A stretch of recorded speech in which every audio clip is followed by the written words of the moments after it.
মহব্বতের সাথে পড়ে ওয়ালা আলি সাইয়্যিদিনা,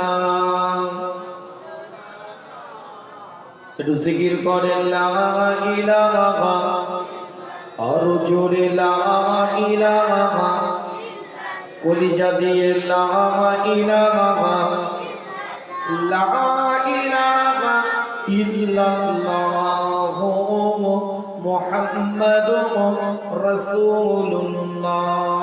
अल्लाह का जलवा बंदों को दिखला दिया कमली वाले ने, अल्लाह का जलवा बंदों को दिखला दिया कमली वाले ने, जो चाँद छुपी थी बदलों में चमका दिया कमली वाले ने। मैं खाना गिरा बुत खाना बना, मैं खाना गिरा बुत खाना बना, बुत खाना पलट कर काबा बना, तुरबत से उठाकर मुर्दों को रोआ दिया कमली वाले ने। बोलो ला इलाहा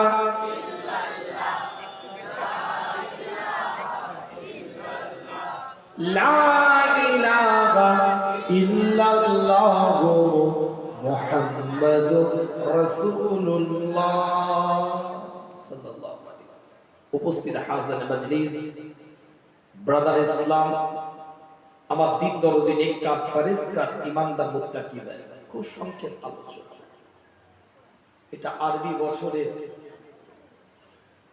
কত সাল বলতে পারবেন? দেখি একটু কয়েকটা প্রশ্ন করি, কেন সামনেই তো স্কুল, স্কুলে যেমন ছাত্র না থাকলে শিক্ষক প্রশ্ন করে। এটা হচ্ছে ওপেন ইউনিভার্সিটি, মুক্ত বিদ্যালয়, এখানে সব বয়সের ছাত্র আছে, আছে না? না, একদম 8 থেকে 80 সুন্দরভাবে আপনার সাজিয়ে গুছিয়ে বসে আছেন। দাদাও এসেছে, পোতাও এসেছে, নাতিও এসেছে, মামাও এসেছে, ভাগনাও এসেছে, চাচাও এসেছে, ভাইপোও এসেছে, বাপও এসেছে, সন্তানও এসেছে। আলহামদুলিল্লাহ, এটাই তো পরিবেশ আমাদের।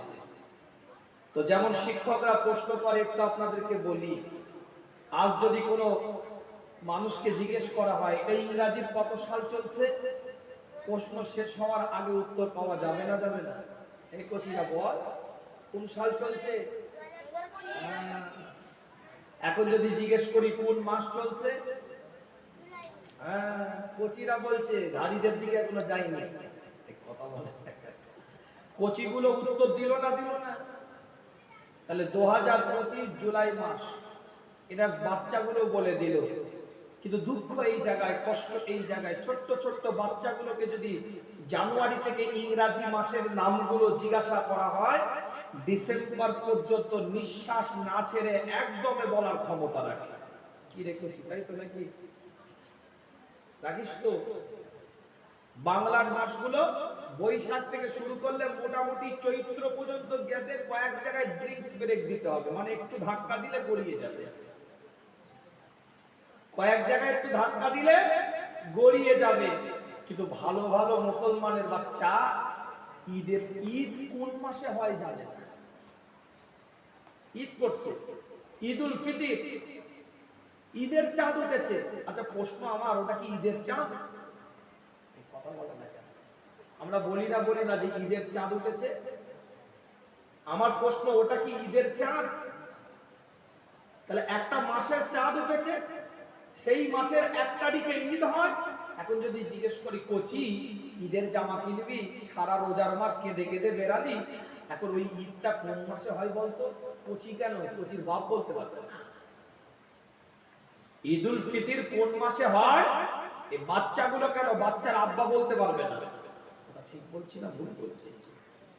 শবে বারাত মানায়, কিন্তু কোন মাসে শবে বারাত হয়, কোন মাসটাতে শবে বারাত হচ্ছে, এটা মুসলমানের বাচ্চা অনেকে জানে। শবে মেরাজ হুজুর উর্দু বর্ণনায় গিয়েছিলেন সূরা বনী ইসরাঈল 17 নম্বর সূরা 1 নম্বর আয়াত সুবহানাল্লাযী আসরা বি'আবদিহি লাইলাম মিনাল মাসজিদিল হারাম ইলাল মাসজিদিল আকসা আল্লাযী বারাকনা হাওলাহু লিনুরিয়াহু মিন আয়াতিনা ইলা আখিরিল আয়াত। এটা কোন মাসে হয়, কোন মাসের সাথে মিরাজ পালন করা হয়? অনেক ভালো ভালো মুসলমানের বাড়ির ছেলে মেয়েরা বলতে পারবে না।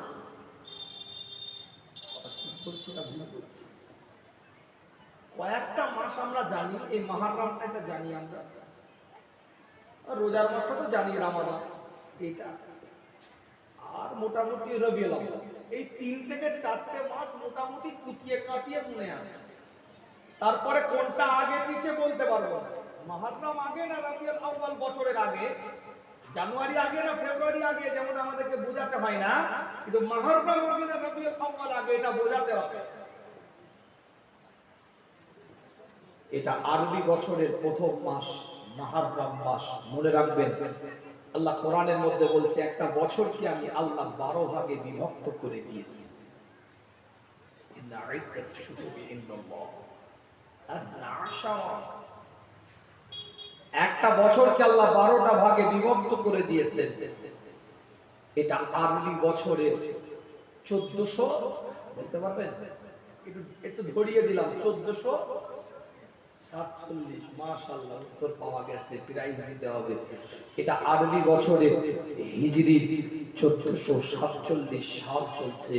এটা মুহররমের 9 তারিখের রাত, 8 তারিখ পার হয়ে গেছে। মাগরিব আযান দিয়ে দিয়েছে, 8 তারিখ পার হয়ে গেছে।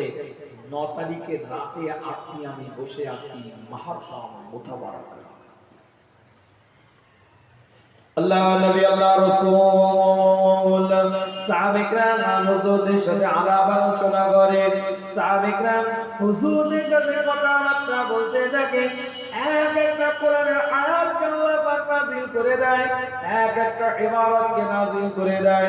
কিতাবটা খুলে দেখেন, পরিষ্কার অক্ষরে লেখা আছে আল্লাহ নবী মুহাম্মদুর রাসূলুল্লাহ সাল্লাল্লাহু আলাইহি ওয়াসাল্লাম হুজুর যখন দুনিয়া থেকে বিদায় নিলেন, রবিটাকে যখন সারা দিয়ে দিলেন, আল্লাহটাকে যখন সারা দিয়ে দিলেন, দুনিয়া থেকে যখন বিদায় নিয়ে বারজাখি হায়াতের মধ্যে, কবরের হায়াতের মধ্যে হুজুর যখন আরাম ফরমাচ্ছে, হুজুর যখন নিদ্রা যাচ্ছে, হুজুর যখন ঘুমিয়ে আছে, সাহাবায়ে کرام হুজুরদের মধ্যে একটা ইজমা হলো, হুজুরের ইন্তেকালের পরে 2.5 বছর খেলাফতের শাসনের দায়িত্ব পালন করেছিলেন হযরত আবু বকর সিদ্দিক রাদিয়াল্লাহু তাআলা আনহু। সমস্ত সাহাবাদেরকে নিয়ে একটা ইজমায়ে সাহাবা করে কোন মাসটাকে আরবি বছরের প্রথম মাস এবং কোন সময় থেকে আমরা আরবি বছরের সূচনাটা করব।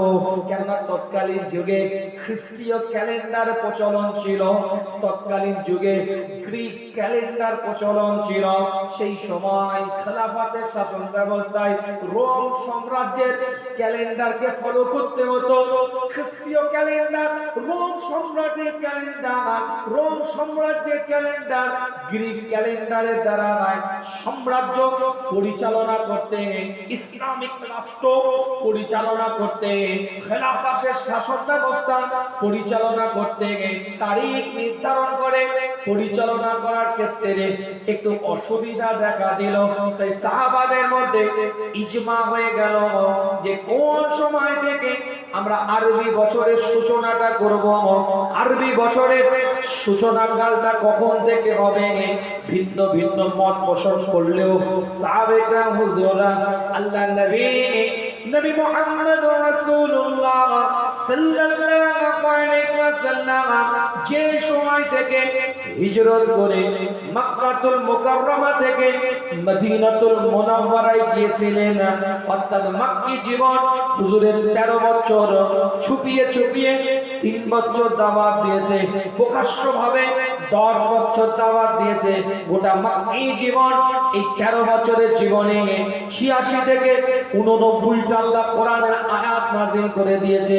এই মক্কি জীবনের পরে হুজুর যখন মদিনাতুল মুনাওয়ারা থেকে রওনা দিলেন, আল্লাহ কোরআন দিয়ে জানিয়ে দিলেন হিজরত করতে হবে, তোমার আপনার মাতৃভূমিকে ত্যাগ করতে হবে, হিজরত করে হুজুর যখন মদিনাতুল মুনাওয়ারা থেকে আগিয়ে গেলেন, যে দিন থেকে হিজরত করেছেন সাহাবারা, সেই দিন থেকে হিজরি সনের প্রচলন করেছে।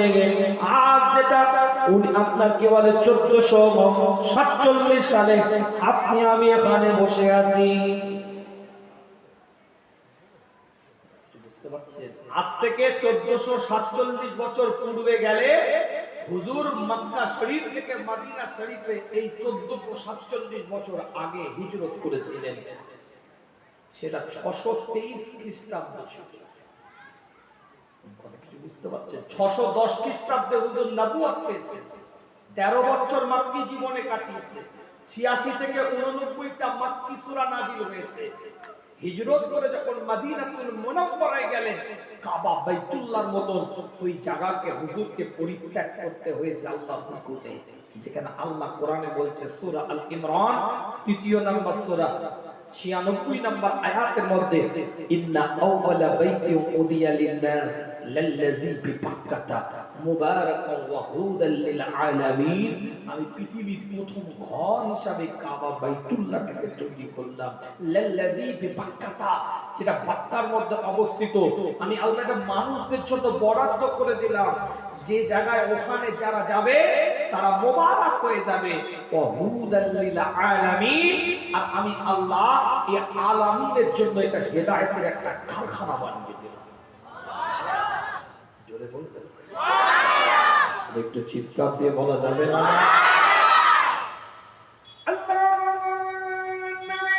নবী মুহাম্মদ রাসূলুল্লাহ সাল্লাল্লাহু আলাইহি ওয়াসাল্লাম হুজুর মক্কা শরীফ থেকে মদিনা শরীফে যখন হিজরত করে চলে গেলেন, সেই সময় থেকে সাহাবারা হিজরি সনের গণনা আরম্ভ করলেন।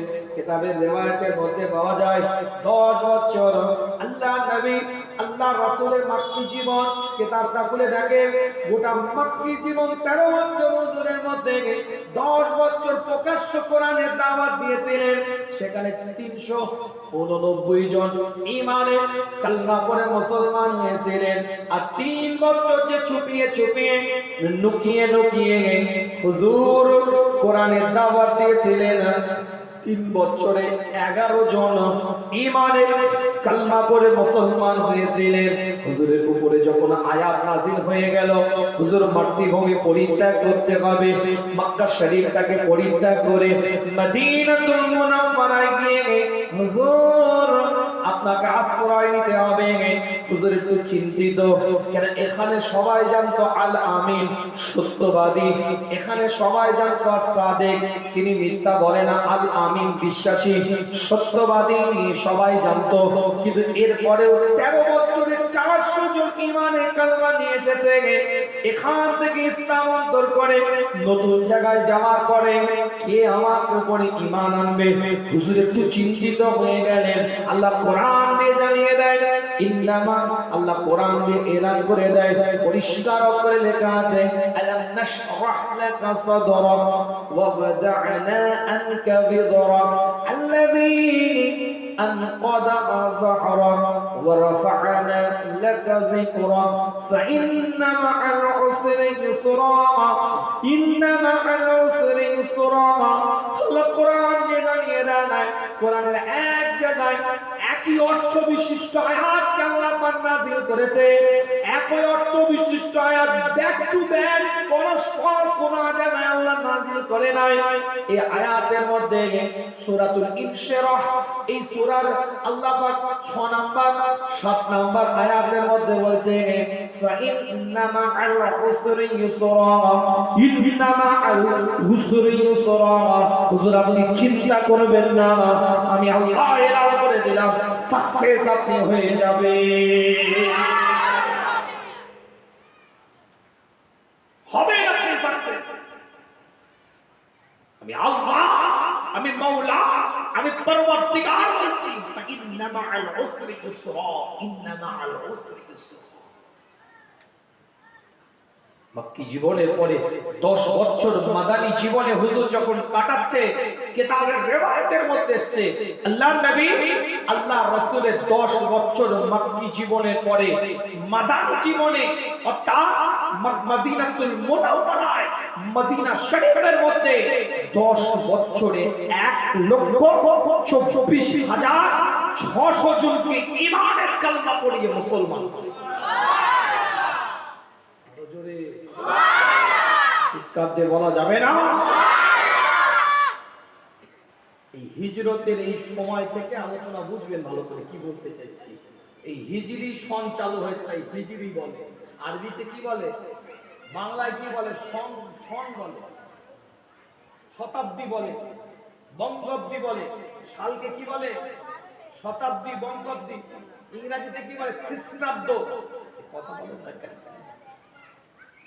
খ্রিস্টাব্দ। আর আরবিতে বলে হিজরি। হিজরত থেকে হিজরি এসেছে। 623 সাল থেকে হিজরি সন চালু হয়েছে।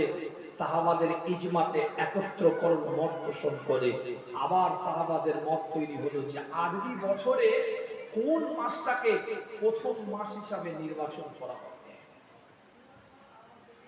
কোন সময় থেকে হিজরি সন চালু হবে এটা তো হলো, কোন মাস থেকে আরবি বছরটা সূচনা করা হবে, আরম্ভ হবে। নবী মুহাম্মদ রাসূলুল্লাহ সাল্লাল্লাহু আলাইহি ওয়াসাল্লামের ইন্তেকালের পরে, দুনিয়া থেকে চলে যাওয়ার পরে ইজমায়ে সাহাবা হযরত আবু বকর সিদ্দিক রাদিয়াল্লাহু তাআলা এর যুগে সাহাবাদের মধ্যে একত্রকরণ করা হয় কোন মাসটাকে আরবি বছরে প্রথম মাস হিসাবে নির্বাচিত করা হবে। কেউ কেউ সাহাবা বললেন আল্লাহ কোরআন শরীফটাকে শাহর রমাদানুল্লাযী উনজিলা ফীহিল কুরআন, আল্লাহ কোরআনটাকে রমাদানের মধ্যে নাযিল করেছে এবং ওই মাসে আল্লাহ একটা বরকতপূর্ণ রজনী দিয়েছে, নিয়ামতপূর্ণ রজনী দিয়েছে, খায়রুম মিন আলফিশ শাহর। আমার আল্লাহ, আমার মাওলা, আমার পরওয়ারদিগার বেনিয়াস, আমার খোদা ওই মাসটাতে 1000 মাসের রাত্রির থেকে আল্লাহ পাক একটা উত্তমতম রাত দিয়েছে, রজনী দিয়েছে। এই মাসটাকে আরবি বছরের প্রথম মাস হিসাবে নির্বাচিত করা হলো। মত দিচ্ছে, মত। সাহাবারা কি বলছে? মত, ওপিনিয়ন দিচ্ছে, মন্তব্য করছে, কমেন্ট করছে যে রমাদান এই মাসটা একটা গুরুত্বপূর্ণ মাস, এই মাসটাতে আমরা আরবি বছরের সূচনা করতে। কিছু সাহাবে কেরাম হুজুরা বললেন, যেমন ঈসা নবী তার জন্ম তারিখ থেকে খ্রিস্টাব্দ আরম্ভ হয়েছে। ঈসা আলাইহিস সালাম যেদিন দুনিয়ার মধ্যে আবির্ভাব হয়েছে, যেদিন দুনিয়ার মধ্যে আল্লাহ পাক পাঠিয়েছেন, ঈসা নবী জন্ম তারিখ থেকে, জন্মের দিন থেকে খ্রিস্টাব্দ আরম্ভ হয়েছে। কিছু সাহাবায়ে কেরাম হুজুররা বললেন, আমরা অনুকরণ করে ওই আমার রাসূল যে মাসে দুনিয়াতে এসেছে রবিউল আউয়াল মাস, সেই মাসের মধ্যে আমরা ওই দিনটাতে, ওই মাস থেকে আরবি বছরের সূচনাটা করি। প্রকাশ পাচ্ছে আল্লাহ কোরআনের মধ্যে জানিয়ে দিলেন না। বানোয়াটি আলোচনা আপনাদের খিদমতে নয়, সূরাতুল আরাফটা খুলে দেখেন, 7 নম্বর সূরা 158 নম্বর আয়াতটা খুলে দেখেন। কুল ইয়া আইয়ুহান নাস ইন্নী রাসূলুল্লাহ ইলাইকুম জামিআ। আল্লাহ কোরআন দিয়ে জানিয়ে দেন, হে নবী আপনি মানুষকে বলে দেন, কুল ইয়া আইয়ুহান নাস, আপনি মানুষকে বলেন, সর্বজাতের মানুষকে, সর্বধর্মের মানুষের জন্য আল্লাহ মেসেজ দিচ্ছে, ডিক্লেয়ার করছে। এনি রিলিজিয়াস পারসনের জন্য আমার আল্লাহ ডিক্লেয়ার করছে, ওপিনিয়ন দিচ্ছে। আপনি এলান করে দেন, আপনি জানিয়ে দেন, ইন্নী রাসূলুল্লাহ। আপনি সেলফ সেলফ ইন্ট্রোডিউসটা করেন, আপনি নিজের পরিচয়টা আপনি নিজেই দিন। আপনি নবী, আপনি রাসূল, আপনি পয়গম্বর, এটা স্পষ্ট এলান করে দেন। আমি আল্লাহ জানিয়ে দিই, ইলাইকুম জামিয়া, আমি আল্লাহ আপনাকে পার্টিকুলার একটা ধর্মকে কেন্দ্র করে দুনিয়ার মধ্যে পাঠায় নাই। In general, in religious person, যে কোনো ধর্মের মানুষ হতে পারে, আমি আল্লাহ মানুষের জন্য আপনাকে দুনিয়ার বুকে আমি নবী করে পাঠিয়ে দিলাম। আরো জোরে আরো চিন্তা দিয়ে সূরাতুস সাবাটা খুলে দেখেন, কোরআন শরীফ 28 নম্বর সূরা 34 নম্বর আয়াত।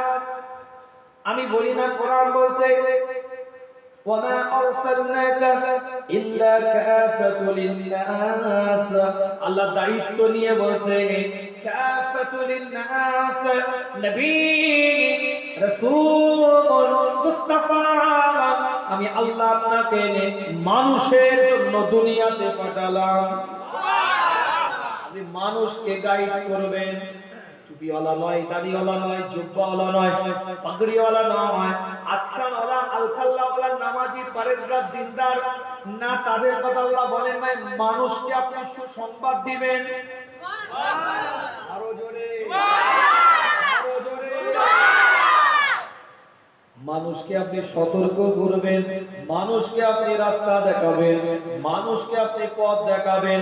সে যে জাতের হোক না কেন, সে যে সম্প্রদায়ের হোক না কেন, সে যে রিলিজিয়াস ব্যক্তিত্ব হোক না কেন, সমাজ তাদেরকে রাস্তা দেখাবার দায়িত্ব আপনাকে দিয়ে দিলাম।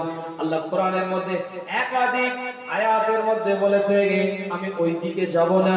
যে কথা আমি বলতে চেয়েছি আপনাদের খেদমতে ছোট্ট করে একটু বুঝিয়ে দিয়ে আলোচনা করে আছে অনেক, একটুখানি আলোচনার মধ্যে আপনাদের খেদমতে বলে দিই।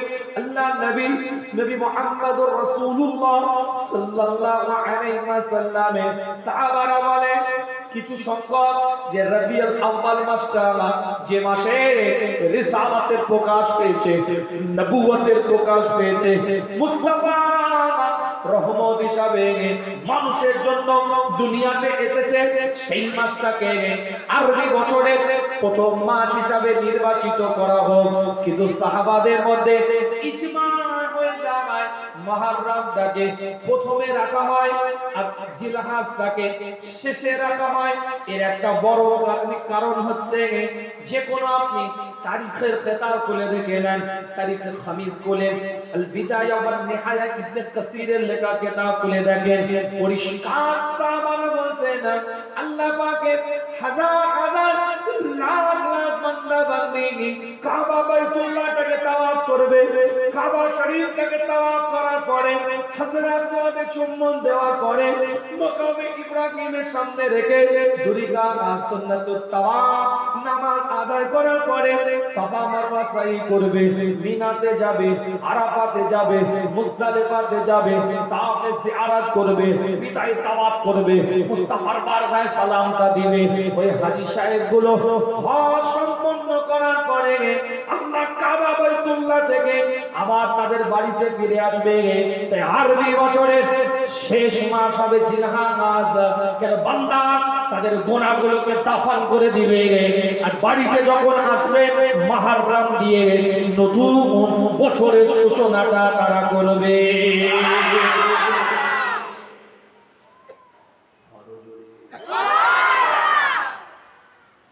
বুঝতে পারছে? হাজী সাহেবরা ফিরছে না, কথা বলে না কেন? হাজী সাহেব প্লেনে নামছে না, ফিরছে তো। আল্লাহ নিষ্পাপ অবস্থায় বাড়িতে ফিরছে। এবার আবার নতুন করে এই মক্কে গায়ে ধাক্কা খায়, হাজি পে কিয়া হুয়া ওই পাজি কে পাজি রহে গয়ে। আগে চাচা ভাইপো সম্পত্তি, আগে ভাইয়ের সম্পত্তি মারতো, এখন চাচা এসে হজ করেছে, ভাইপো সম্পত্তি মারছে। এই হাজী সাহেব আছে, কিন্তু আল্লাহ তার বান্দার হক নষ্ট যেটা করেছে সেটা বাদ দিয়ে আল্লাহ তাকে মাফ করবেই, এটা আল্লাহর পক্ষ থেকে ফয়সালা। কিছু বুঝতে পারছেন? ফিরে এসে আবার যদি নতুন খাতা শুরু করে সেটা আলাদা বিষয়। আমার কথা কিছু বুঝতে পারছেন? ফোন আপনি যখন ফরওয়ার্ড মারছেন, একটা mobile Android set multimedia mobile আপনি ফরম্যাট মারলেন, সমস্ত কিছু পরিষ্কার হয়ে গেল। এখন নতুন করে যদি আবার ডাউনলোড করেন তাহলে আবার আপনার হার্ড ডিস্কে আপনার কিবার র‍্যাম আবার খরচ হচ্ছে। কথা বলা যায় কেন? আল্লাহ আমাদের সকলকে কবুল করেন, সকলে বলেন আমিন। আরবি বছরের প্রথম মাস হচ্ছে মুহররম, শেষ মাস হচ্ছে জিলহজ। এর পরের মাসটার নাম কি দেখলেন? বলতে পারবেন না। সংক্ষিপ্ত আলোচনা আপনাদের খিদমতে ছোট্ট করে বলে দিয়ে যায় আপনাদের কাছে, একটা আবার একটা দলিল দিয়ে কথা বলতে চেয়েছিলাম। আপনাদের পীরের আওলাদ উনি আপনার কে বলে 1447 সাল আরবি বছরের এই সালে আপনি বসে আছেন। মুহররম মাসটার মধ্যে নতুন বছরের সূচনা, জীবনটাকে নতুন ভাবে গড়ে নিতে হবে। জীবনে 20 বছর কিভাবে কাটলো সেটা দেখলে হবে না, আপনার আমার জীবনে 25 বছর কিভাবে কাটলো সেটা ভাবলে হবে না, 30 40 50 বছরে কি করে কাটলো সেটা মনে করলে হবে না। এই মুরব্বি চাচাজি আপনার জীবনটা 70 80 বছরে কি করে কাটলো ওটা মনে করলে হবে না। আসুন আপনি আমি জীবনটাকে একটু তৈরি করি। 20 থেকে 21 আপনার বয়স, জীবনটার নীতিমালা একটু বানিয়ে নিই। 30 থেকে 31 বছর আপনার বয়স হয়ে গিয়েছে, মুহররম নতুন বছরটা সূচনা কিভাবে করবেন জীবনের মোড়টাকে একটু ঘুরিয়ে নেন। আজ এই মাহফিল থেকে নিয়ত করেন, পাবজি খেলবো না, ফ্রি ফায়ার খেলবো না, ড্রিম 11 খেলবো না, রামি সার্কেলে যাব না, কোন রকম সফটওয়্যার গেমের সাথে নিজেকে যুক্ত রাখবো না, ইলেকট্রনিক্স গেমের সাথে নিজেকে যুক্ত রাখবো না। সফটওয়্যার বেরিয়ে গিয়েছে, ক্যারাম বোর্ড, লুডো, পিকটু, তাস, গোটা পৃথিবীব্যাপী জুয়া চলছে। মুসলমানের বাচ্চারা ঘরে বসে বসে গোটা পৃথিবীব্যাপী জুয়ার সাথে নিজেকে যুক্ত রেখে দিয়েছে।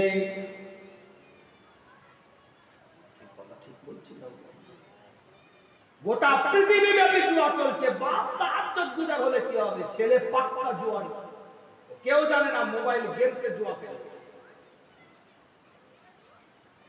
কথা ঠিক বলছি না? মাচা, পাড়ার মাচা, পাড়ার দালানগুলোই, পাড়ার এলাকায় মাচা কেন্দ্রিক যেখানে আড্ডাবাজি হয়, বসা যাবে না, এত নোংরা পরিবেশ। হোয়াটসঅ্যাপ চ্যাটিং থেকে শুরু করে, মেসেঞ্জার চ্যাটিং থেকে শুরু করে, ভিডিও করে কলিং থেকে শুরু করে, পরকীয়া থেকে শুরু করে, এমন কোন নোংরামি নাই এই মাচায় চলছে না।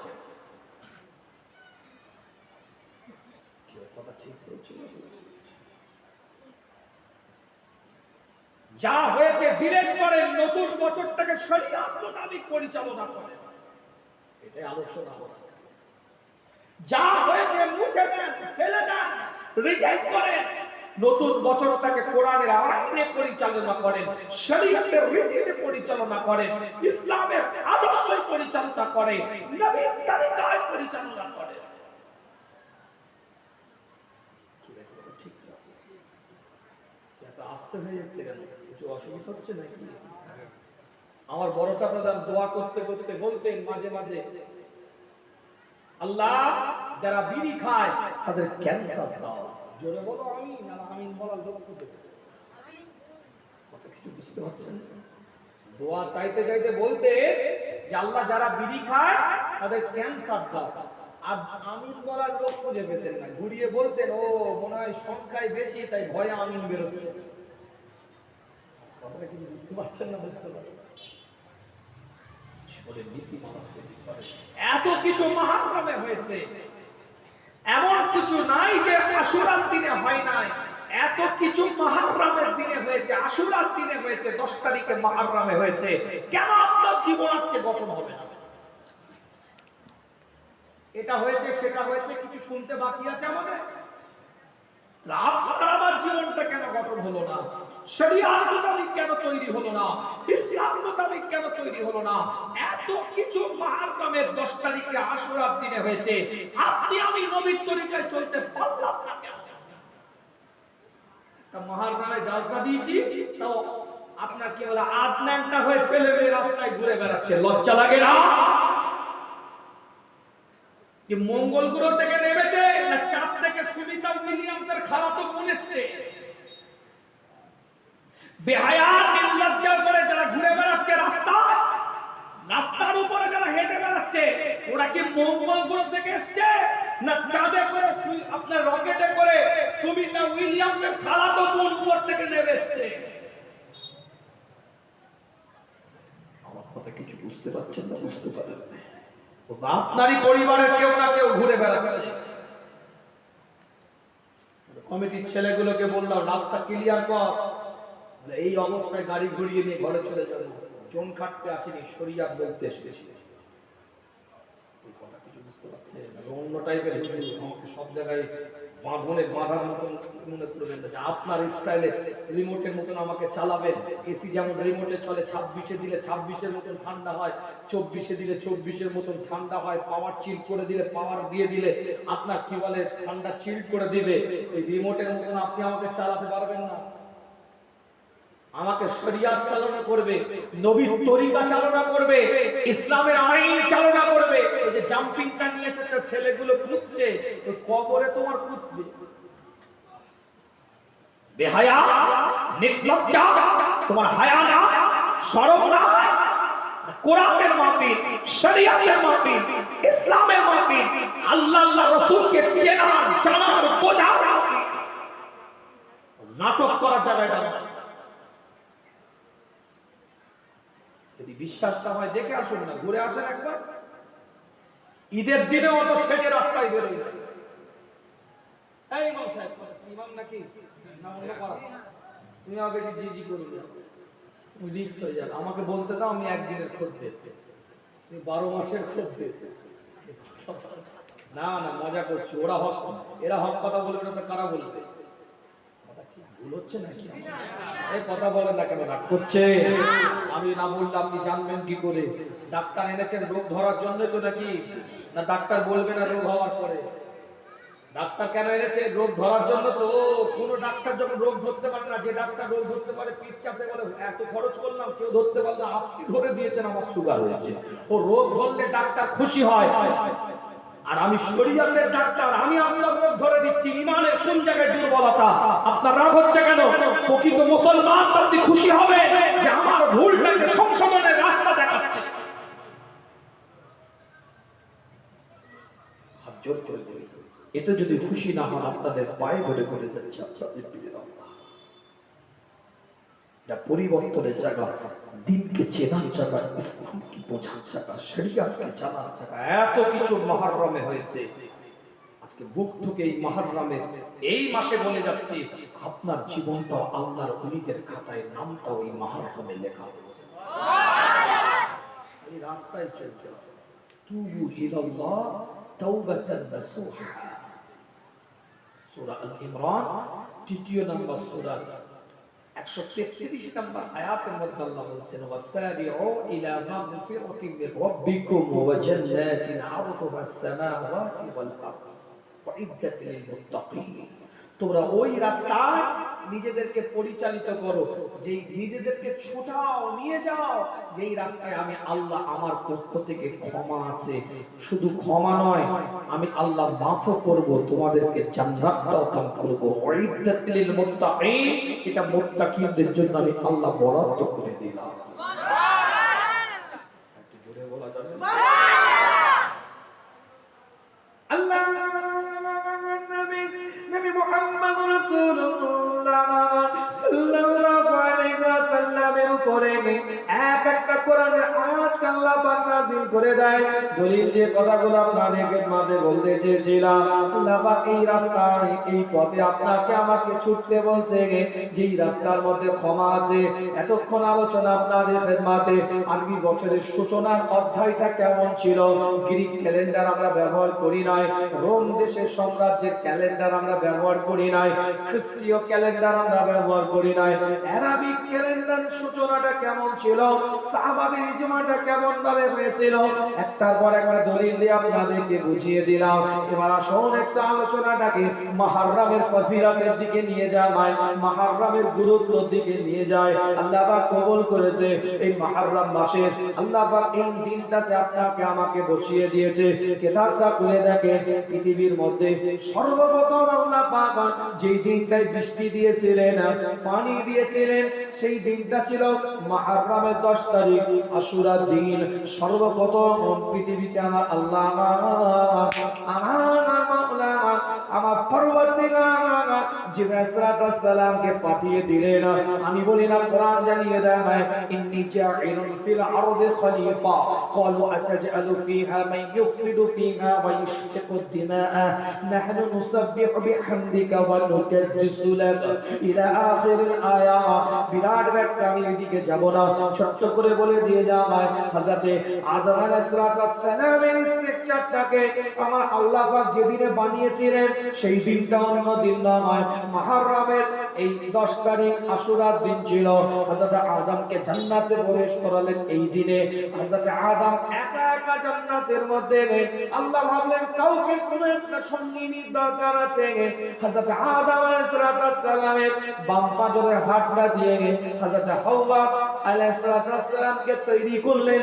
এই আশুরার দিনে মুহররমের 10 তারিখে হযরত আদম আলাইহিস সালাম শয়তানের ধোঁকায় পড়ে ওই গন্ধম ফল খাওয়ার কারণে আল্লাহ পাক যেই দিনটাতে দুনিয়ার মধ্যে নিক্ষেপ করেছিলেন সেটাও আশুরার দিন ছিল, মুহররমের 10 তারিখ। হযরত নূহ আলাইহিস সালাম দীর্ঘদিন ধরে যে নৌকাটা তৈরি করেছিলেন, এই নৌকার মধ্যে तमाम পৃথিবীর মধ্যে আল্লাহ সৃষ্টিকুলকে সেখানে আশ্রয় দিয়েছিলেন। দীর্ঘদিনের প্লাবনের পরে যখন নূহ আলাইহিস সালামের নৌকাটা জুদি নামক পর্বতের সাথে গিয়ে লেগেছিল, সেই দিনটা অন্য কোনো দিন নয়, মুহররমের 10 তারিখ আশুরার দিন ছিল। হযরত ইয়াকুব আলাইহিস সালাম আল্লাহ পাক তার দৃষ্টি শক্তিটাকে ফিরিয়ে দিয়েছিলেন। হযরত ইউসুফ আলাইহিস সালামের কামিজটাকে আল্লাহ পাকের হুকুমে আল্লাহ পাকের অর্ডারে ইউসুফ নবী তাদের ভাইয়ের হাতের মধ্যে তুলে দিয়েছিলেন, যা আমার পিতার চোখের মধ্যে গিয়ে আমার এই জামাটাকে লাগিয়ে দিবে। ইউসুফ নবীর কামিজটা হযরত ইয়াকুব আলাইহিস সালামের চোখে লাগাবার সঙ্গে সঙ্গে আমার আল্লাহ আমার দৃষ্টি শক্তিটাকে পুনরায় ইয়াকুবে ফিরিয়ে দিলেন। হযরত ইউসুফ আলাইহিস সালামকে যে দিনটাতে আমার আল্লাহ ওই আপনার কুয়া থেকে উদ্ধার করেছিলেন, ওই দিনটা মুহররমের 10 তারিখ আশুরার দিন ছিল, যেই দিনে হযরত আইয়ুব আলাইহিস সালাম কুষ্ঠব্যাধি কিতাবের রিওয়ায়াতের মধ্যে পাওয়া যায় গোটা শরীরটার মধ্যে এত ঘাম হয়েছে হযরত আইয়ুবের, গোটা শরীর থেকে গোশতগুলো খসে খসে পড়ে যাচ্ছে, সবাই চলে গেছে, একা আইয়ুব একজন স্ত্রী তার সাথে আছে। যখন আইয়ুব আলাইহিস সালামের মুখের মধ্যে ঘা দেখা দিল, আল্লাহর দিকে লক্ষ্য করে, মাওলার দিকে লক্ষ্য করে, খোদার দিকে তাকিয়ে আইয়ুব আলাইহিস সালাম বলতে থাকে, হে রব্বে আল্লাহ, হে মাওলা, হে পরওয়ারদিগার বেনিয়াজ, হে খোদা, আপনি আমার গোটা শরীরটার মধ্যে রোগ দেন, কিন্তু আপনি আমার গালের মধ্যে রোগ দিবেন না। কেন এই গাল দিয়ে, ঠোঁট দিয়ে, জিহ্বা দিয়ে আমি আপনাকে ডাকি, আমি শান্তি পাই। আল্লাহ পাক রোগ থেকে তাকে নির্মূল করলেন। এই কথাতে এদিনও আশুরার দিন ছিল, মুহররমের 10 তারিখে হযরত ইব্রাহিম আলাইহিস সালামকে নমরুদের আগুন থেকে আল্লাহ হেফাজত করলেন। মুহররমের 10 তারিখ আশুরার দিনে কিতাবের রিওয়ায়াতের মধ্যে পাওয়া যায় হযরত ইউনূস আলাইহিস সালাম মাঝে পেটের মধ্যে লা ইলাহা ইল্লা আনতা সুবহানাকা ইন্নী কুনতু মিনাজ জালিমিন, আল্লাহ পাক হেফাজত করলেন। এটাও মুহররমের 10 তারিখ আশুরার দিন ছিল, কিতাবের রিওয়ায়াতের মধ্যে পাওয়া যায়। না বলবাটি কথা আপনাদের খিদমতে নয়, দলিল গঞ্জি দুটো কথা আপনাদের খিদমতে আওয়াজ বলে যায়। ঈসা নবী আল্লাহ পাক যে দিনটাতে জন্ম দিয়েছিলেন সেই দিনটাও মুহররমের 10 তারিখ ছিল, আশুরার দিন ছিল। ঈসা নবী যেদিন দুনিয়া থেকে আমার আল্লাহ আসমানের মধ্যে উঠিয়ে নিয়েছিলেন সেই দিনটা মুহররমের 10 তারিখ ছিল, আশুরার দিন ছিল। কিতাবটা খুলে দেখেন, तमाम বিশ্বটা যেদিন তাবাহ হয়ে যাবে, ধ্বংস হয়ে যাবে, শূন্য বিচূর্ণ হয়ে যাবে। ইযা যুলজিলাতিল আরদু জিলজালাহা ফুরকাত লিকিয়ামিন সাআতিন, যেদিন কিয়ামতটা সংঘটিত হবে, তমাম বিশ্বটা তাবাহ হয়ে যাবে। ইসরাফিল আলাইহিস সালাতু ওয়াস সালামকে আমার আল্লাহ পাক শিখার মধ্যে ফুঁক দিতে বলবে। ইসরাফিল আলাইহিস সালাতু ওয়াস সালাম শিখার মধ্যে ফুঁক দিবে, তমাম বিশ্বটা তাবাহ হয়ে যাবে। সেদিনও মুহররমের 10 তারিখ থাকবে, আশুরার দিনটাতে तमाम বিশ্বের লোকে আল্লাহ কিয়ামত নাযিল করে দিবে এবং মালিক ইয়াউমিদ্দিন, সেই দিনের মালিক আমার আল্লাহ বসে এই মুহররমের 10 তারিখ থেকে বান্দাদের হিসাব শুরু করবে। এত বড় বড় ঘটনা হয়েছে, আগামীতে হবেও, কিন্তু মনে রাখবেন এত কিছু ঘটনা হওয়ার পরেও বান্দা উম্মতে মুহাম্মাদের কলিজা ছিঁড়ে নেওয়ার মতন একটা ঘটনা, উম্মতে মুহাম্মাদের কলিজা ছিঁড়ে যাওয়ার মতন একটা কষ্টদায়ক কথা, এটা অতি বাস্তব। সেটা হচ্ছে ইমাম হুসাইন রাদিয়াল্লাহু তাআলা আনহুকে তারই নানার উম্মতের হাতে, তারই নানা উম্মতের পরিচয় দেওয়া ব্যক্তিদের হাতে ইমাম হুসাইনকে শহীদ হতে হয়েছে। কথা ঠিক বললাম? কোন কাফেরের বাচ্চার হাতে নয়, কোন মুশরিকের বাচ্চার হাতে নয়, কোন বেদিনের বাচ্চার হাতে নয়। ওই ইসরায়েলের প্রেসিডেন্ট তো গাঁজায় মারছে, নেতানিয়াহু, ওর বাচ্চার হাতে নয়, ডোনাল্ড ট্রাম্পের বাচ্চার হাতে নয়, জর্জ বুশের বাচ্চার হাতে নয়, হিটলারের বাচ্চার হাতে নয়, চেঙ্গিস খানের বাচ্চার হাতে নয়, মুসলমানের বাচ্চার হাতে, সাহাবার বাচ্চার হাতে। কাতেবে ওয়াহি ইমাম হযরত মুআবিয়া রাদিয়াল্লাহু তাআলা আনহু সন্তান ইয়াজিদের হাতে, ইয়াজিদের দিক নির্দেশনায়, শিমারের নেতৃত্বে, উবাইদুল্লাহ ইবনে জিয়াদের পরিচালনায় শহীদ হতে হয়েছে। কোনো কথা নয়, কোনো বক্তব্য নয়, কোনো মন্তব্য নয়, মুস্তাফার কালিজার টুকরা কুফাতে যাবে, সরকারে কায়নাতের কলিজার টুকরা কুফাতে যাবে, মদিনার দুলালের কলিজার টুকরা কুফাতে যাবে, ইমামুল মুরসালিনের কলিজার টুকরা কুফাতে যাবে, ইমামুল হুদা কলিজার টুকরা কুফাতে যাবে, বায়াত নিতে যাবে, বায়াত করাতে যাবে। কেন যাবে? কোনো প্রশ্ন চিহ্ন নয়। মুস্তাফার কলিজার টুকরা যখন কুফাতে যাবে, যে মুসলমান হবে, যে ঈমানদার হবে, সে মুস্তাফার কলিজার টুকরার জন্য কলিজা না। ঠিক বলছি। এই কারণে, সেই কারণে, এই জন্য কোনো এখানে স্কুইজ চলবে না, কোনো ক্লু চলবে না, কোনো পয়েন্ট চলবে না। অনেকে আবার ইয়াজিদকে একটু আরোপ করতে চায়, উনি সরাসরি স্পষ্ট কথা বলে দিয়ে যাচ্ছে।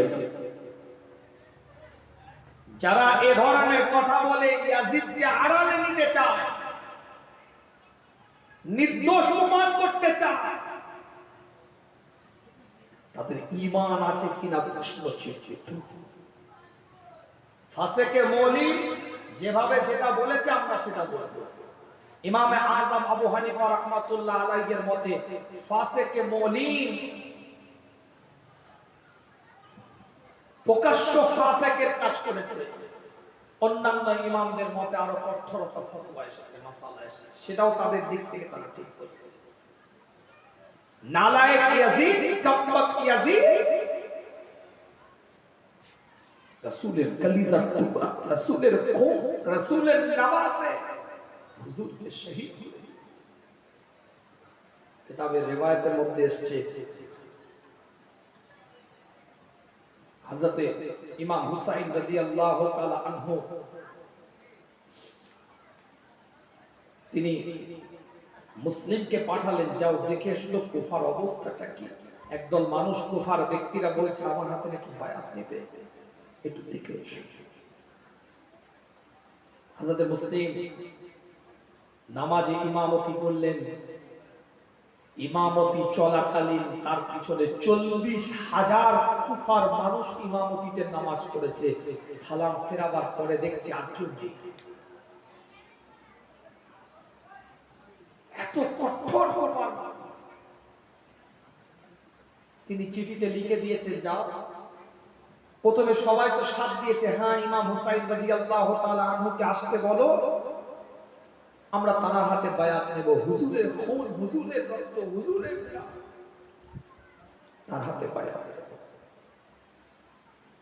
সেই চিঠি দেখে 72 জনকে নিয়ে 40 জন পুরুষ, 32 জন মহিলা এবং শিশু, তাদেরকে নিয়ে ইমাম হুসাইন রাদিয়াল্লাহু তাআলা আনহু, হুজুরের কলিজার টুকরা, হুজুরের নওয়াজ, হুজুরের জান, হুজুর নিজে বলছে আমি হুসাইনের থেকে, হুসাইন আমার থেকে, জুড়ে বলেন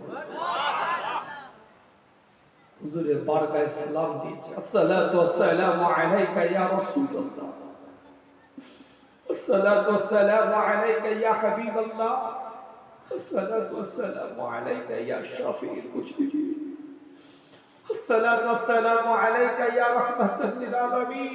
হুজুর, নানা যান, বাতিলের বিপক্ষে লড়াইয়ে যাচ্ছি, বাতিলের বিপক্ষে কথা বলতে যাচ্ছি। বায়াত নিবে বলেছে কুফার মানুষ, আমি যুদ্ধ কোনো ইখতিলাফের নয়, তারা যদি বায়াত নেয় আমি বায়াত করব, আর না হলে চলে আসব, কিন্তু লড়াই বাতিলের কাছে মাথা নত নয়। হুজুরের বারগায়ে সালাম দেওয়ার পরে আস্তে আস্তে মক্কা শরীফে গেছেন, তাওয়াফ করছে। তাওয়াফের পরে বহু সাহাবাদের সাথে দেখা হয়েছে। আল্লাহ নবী, আল্লাহ রাসূলের সাহাবারা ইমাম হুসাইন রাদিয়াল্লাহু তাআলা আনহুকে বুকের সাথে জড়িয়ে নেয়, কলিজার সাথে জড়িয়ে নেয়, দিলের সাথে জড়িয়ে নিয়ে সাহাবায়ে کرام হুজুররা বলে, বৃদ্ধ বয়স্ক সাহাবারা, প্রবীণতম হুজুরের সাহাবারা বলে, আপনি যাবেন না কুফাতে। কুফার মানুষেরা কখনোই সঠিক রাস্তায় চলে না, তারা দ্বিচারিতা করে, তাদের মনোভাব দ্বিচারিতা মনোভাব। তারা আপনার পিতাকে শহীদ করে দিয়েছে, ইমাম হাসানকে ওয়াদা করে ওয়াদা খেলাফ করেছে। আপনি কুফার মানুষদের কথাতে আপনি এখান থেকে যাবেন না, কেন তারা আপনাকেও আঘাত করে দিতে পারে। মুয়াবিয়া রাদিয়াল্লাহু তাআলা আনহুর সাথে কথা হয়েছিল ইমাম হাসান রাদিয়াল্লাহু তাআলা আনহু,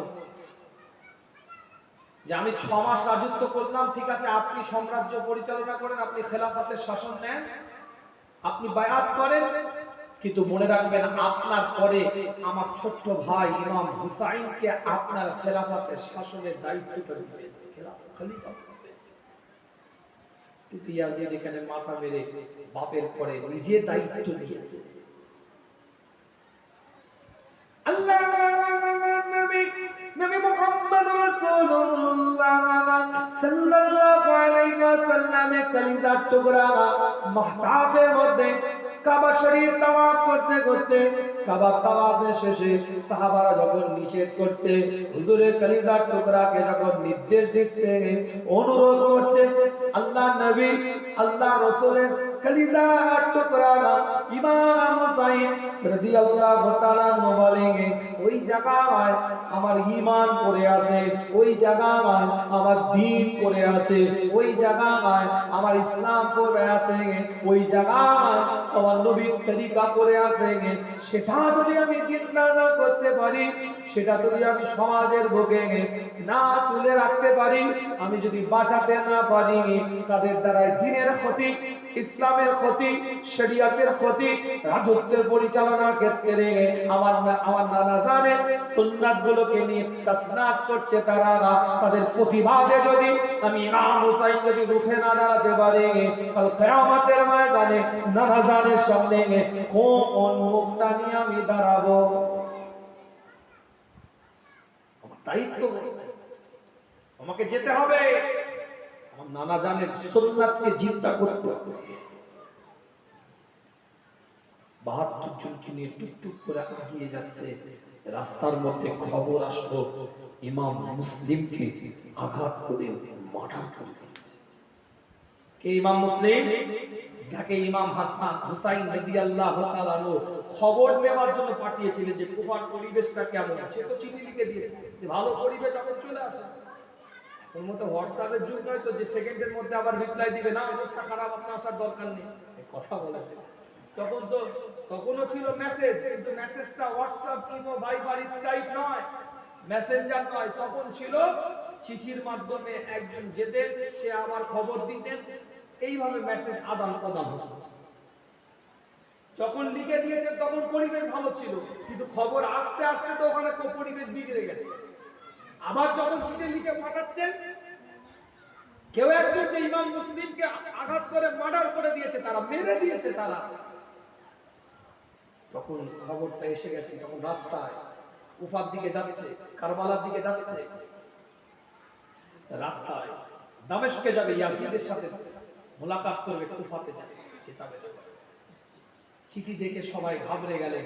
ইমাম হুসাইন রাদিয়াল্লাহু তাআলা আনহু বললেন, না, এখান থেকে পিছিয়ে যাওয়ার কিছু নাই, আমাদের আগিয়ে যেতে হবে।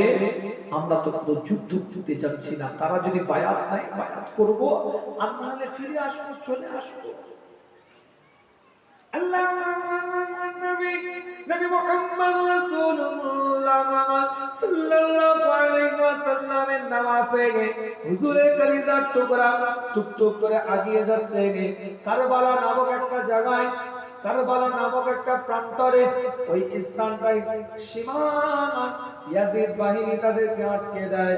কিতাবের রিওয়ায়াতের মধ্যে পাওয়া যায় ইমাম হুসাইন রাদিয়াল্লাহু তাআলা আনহুর পিছনে আজকের দিনেও অর্থাৎ 9 তারিখের মুহররমের দিন পর্যন্ত তারা জোহরের নামাজ আদায় করেছে, আসরের নামাজ আদায় করেছে, মাগরিবের নামাজ আদায় করেছে। 10 তারিখে জুমার দিনে তারা খুতবা আলাদা দিয়েছে, ইমাম হুসাইন খেমার মধ্যে খুতবা আলাদা দিয়েছে। আজকের দিন পর্যন্ত যারা আসতেছে তারাও নামাজ পড়ছে। বুঝতে পারছেন?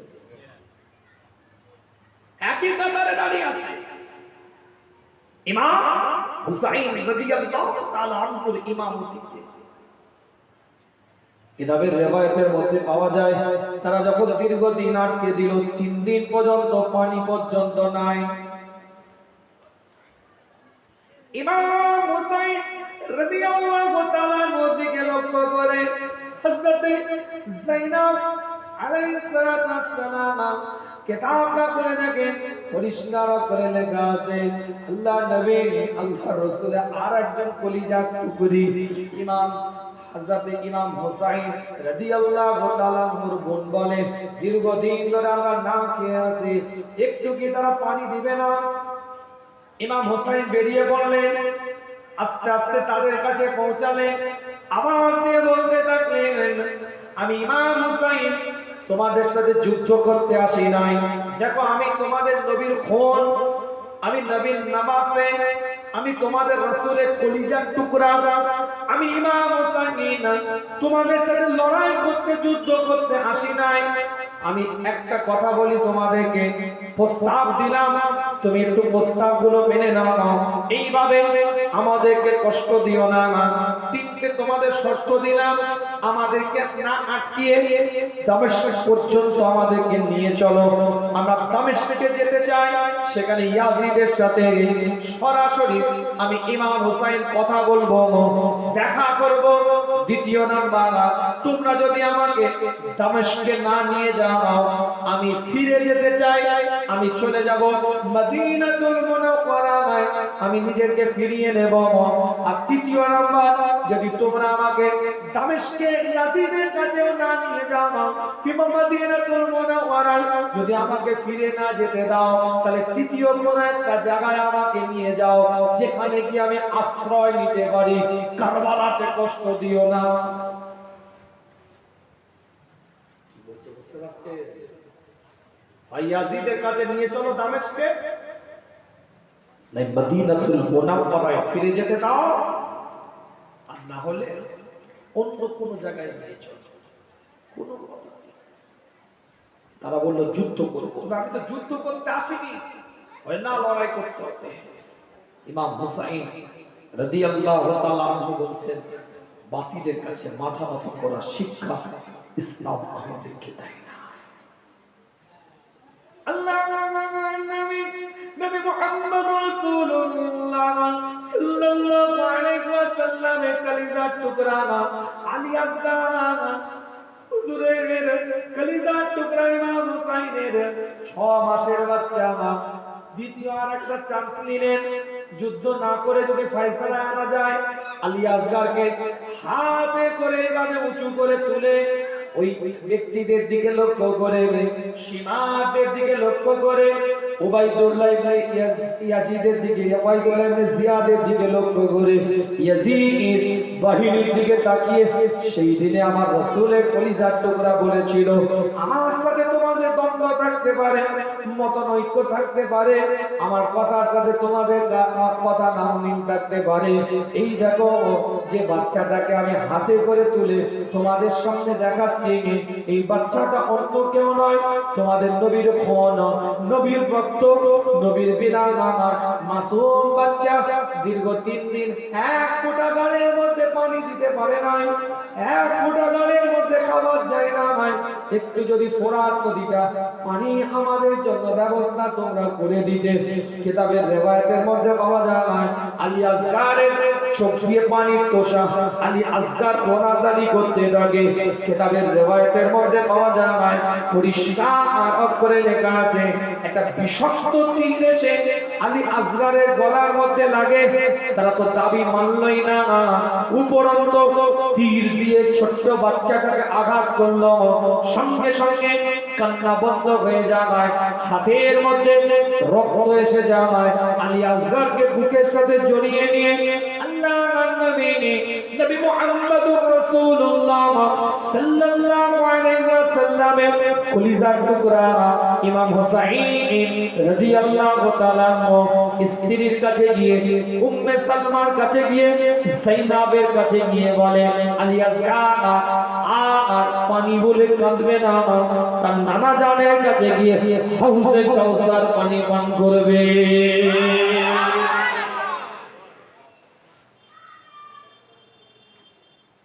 কি মহান সে জায়গাটাকে একটু চিন্তা করে দেখেন।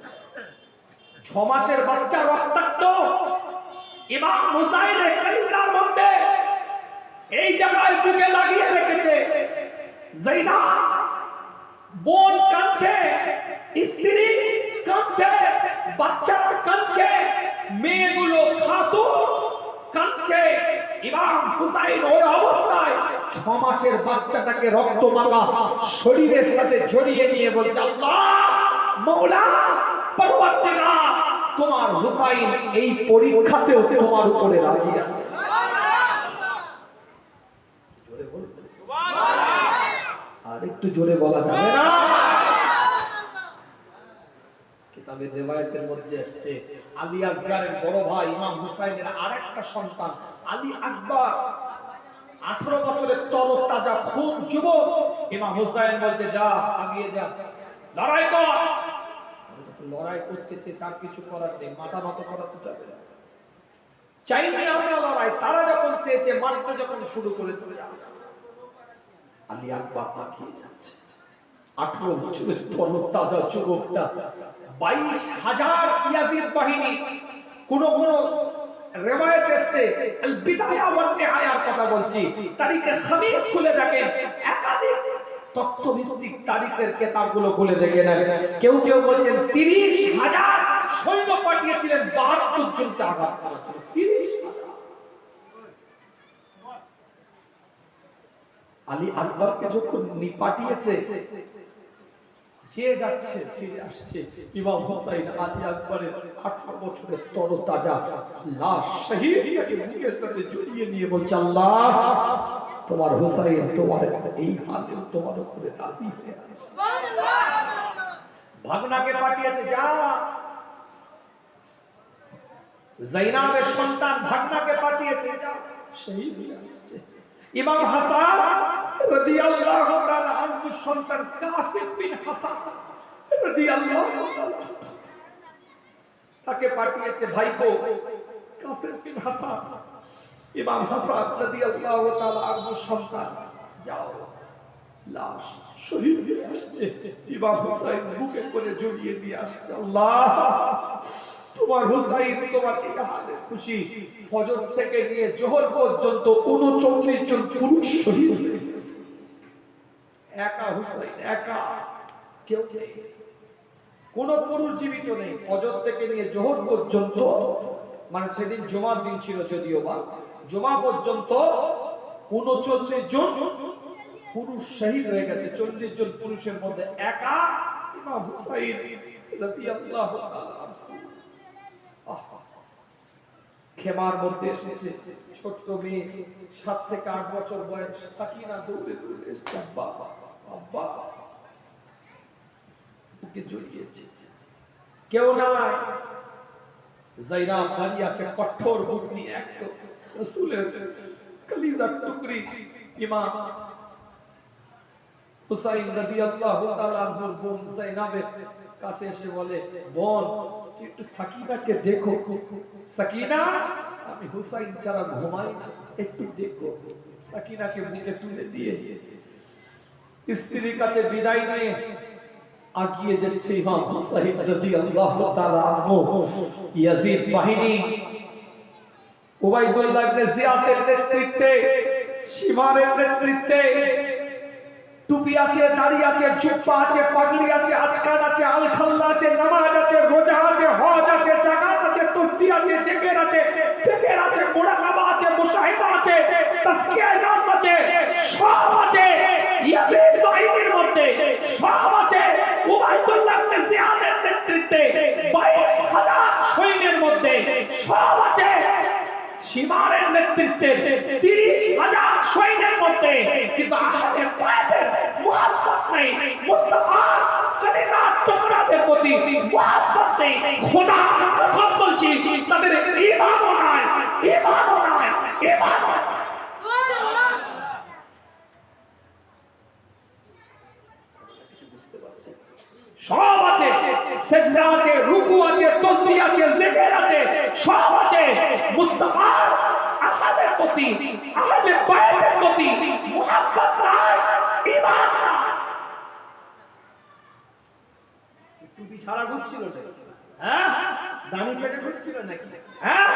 বেনামাজি মনে করছো নাকি? সব কপালে দাগ পড়ে গেছে নামাজ পড়ে পড়ে, হাঁটুতে দাগ পড়ে গেছে নামাজ পড়ে পড়ে। আধার কার্ড দেখেছে? আধার কার্ডে কথা বলে না কেন? আছে না? আইডি কার্ড আছে না? রেশন কার্ড আছে না? কথা বলেন, বুঝিয়ে দিচ্ছি। আধার কার্ডে ID card, ration card, pan card, bank account, জমির দলিল, আধার লিংক করতে হয় না? আধার লিংক করতে হচ্ছে, জমির দলিলের সাথে আধার লিংক করতে হয় না? আইডি কার্ডের সাথে আধার লিংক করতে হয় না? ব্যাংক অ্যাকাউন্টের সাথে আধার লিংক করতে হয় না? সব আছে, কিন্তু আধার লিংক নাই। ওই আইডিটার কোনো দাম আছে? সব আছে, আইডি পুরো আপনার সব আছে, জমির দলিল থেকে শুরু করে, ব্যাংক অ্যাকাউন্ট থেকে শুরু করে, ATM, ration card, ID card, pan card, সব আছে। আধার লিংক নাই, যেমন ওই ডকুমেন্টসটার কোনো দাম নাই, ঠিক ওই রকম সব আছে। মুস্তাফার সাথে লিংক নাই, আহলে বাইতের সাথে লিংক নাই, ওই ঈমানটার কোনো দাম নাই।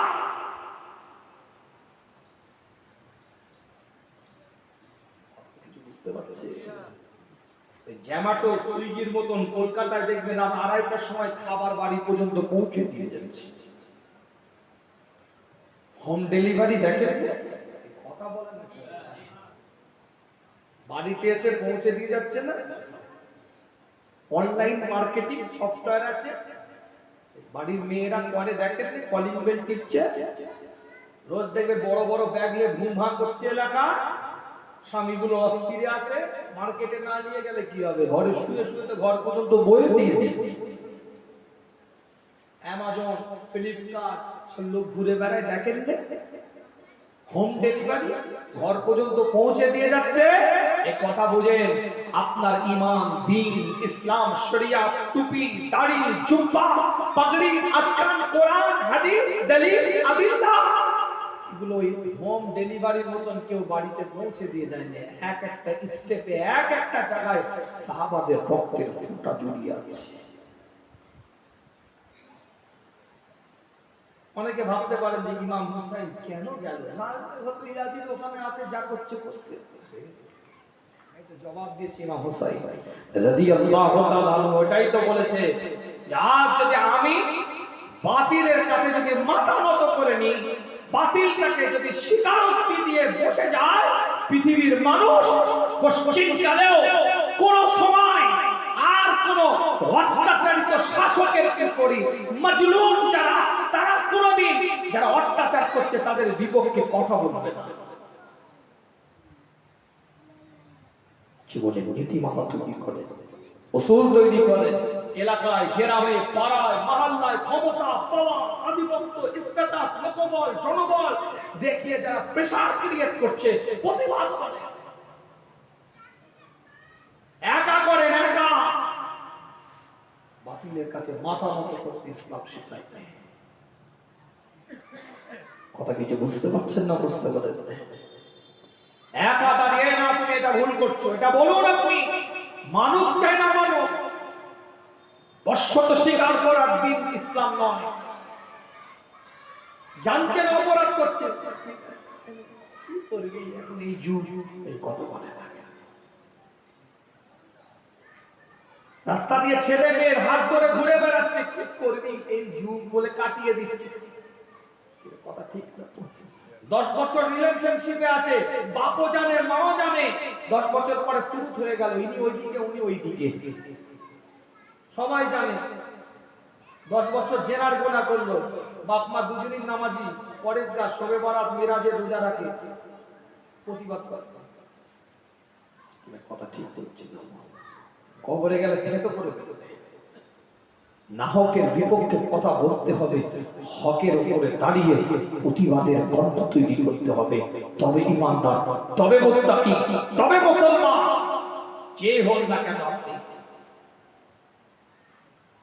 ইমাম হুসাইন রাদিয়াল্লাহু তাআলা কিতাব খুলে দেখেন, পরিষ্কার আঘাত করতে করতে ফোরাত নদী পর্যন্ত পৌঁছে গেছে, একদম ফোরাত নদী।